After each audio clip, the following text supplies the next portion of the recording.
To mark the 10th anniversary of the iPhone, Apple released the iPhone X, that's pronounced 10, as the company is eager to point out. While it may not be an earth-shaking revelation, it's an important signpost for where Apple plans to be 10 years from now, assuming we're even still using smartphones in 2027. The most obvious change is the switch to an edge-to-edge 5.8-inch OLED display, interrupted only by a sensor notch up top. This not only brings the iPhone up to par with rivals like the Essential phone and Samsung Galaxy S8, but transforms it into a window for digital content like augmented reality. In fact, AR is an underlying theme of the device, including ways that might not be immediately obvious. The rear cameras, for instance, use a new alignment and are spaced further apart for better depth perception.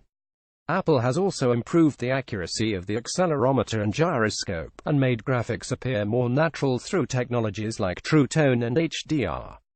Combined with improvements in machine learning and object recognition, plus rumors of a rear-facing 3D sensors, it's not hard to imagine a future in which holding up an iPhone could tell you exactly which corridors to walk at an airport, or pop up a history guide at a major landmark.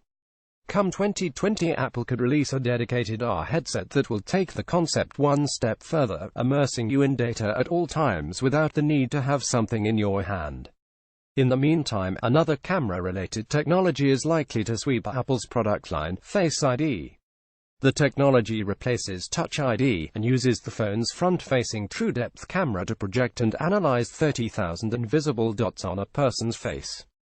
There are some limitations, such as the cap of one person per device, and the chance of it being spoofed by family or a carefully crafted mask, but when it works, Face ID makes using an iPhone relatively seamless.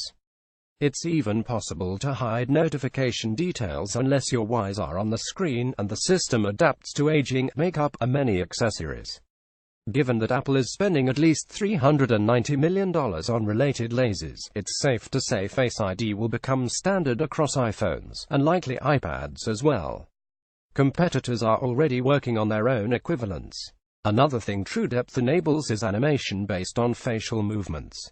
Currently the main use of this is Apple's Animoji, but we should see increasingly interesting applications, third-party data access limits notwithstanding. If nothing else, the iPhone X marks a shift in Apple's interface design. With no home button to fall back on, new iOS gestures are required to switch apps, jump to the home screen, and the volume and sleep-wake buttons have been recruited for functions like Siri and Apple Pay.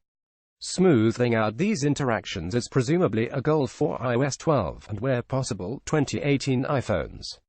Apple's credo is that it wants to be the best, not necessarily first.